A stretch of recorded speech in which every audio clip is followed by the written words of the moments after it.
ቁርአንን በየቀኑ እየቀራ ዲፕሬሽን ገጠመኝ ካለ እኔ ተጠየቃለሁ ይላል በትክክል ዊርድ ኑሮ በቀን አንድ ጁዝ በትንሹ ማለት ነው እየቀራ ጭንቀት ከተሰማ እኔ መጠጠይቀኝ ይላል ቁርአን የህይወታችን ሁሉ መፍትሄ የችግሮቻችን የስንክሳሩ መቋጠሪያ መፍጃ ቁርአን ነው ውዶቼ ያልነገረን ነገር የለም አላየነውም እንጂ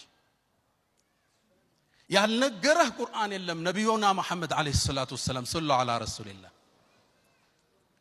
فيه نبأ ما قبلكم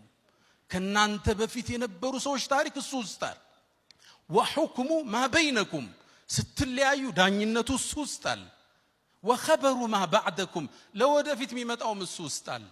ዓለም ላይ ያለን ችግር አንድ አንሳና ቁርአን ላይ ካጣህ ወደኔ ተመለስ በዘመናችን አንድ ክስተት ላውሳችሁ ሁሌ ስቀራው ልቤን ይነካኛል አንዲት ከተማ አለች አይደል ዓለማችን ላይ በዚህ 3 አመት የወደመች ህንጻዎቿ የፈረሱ ህፃናት ያለቁባት ቦምብ የዘነበባት ከተማ አለች አይደል እሷ ማን ነች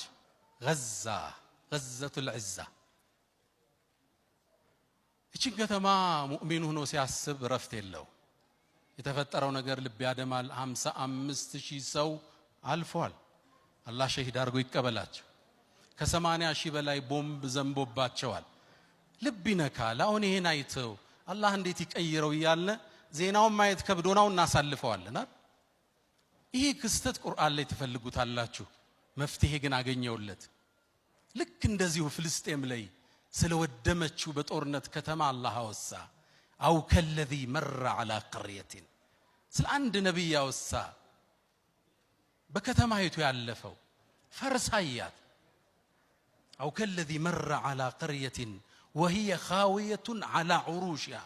فقال بلو مال እንደኔና እንዳንተ አና يحيي هذه الله بعد موتها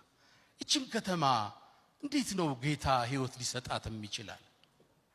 አላህ 100 አመት አስተኝቶት ከተማዋን ለውጦ አሳየው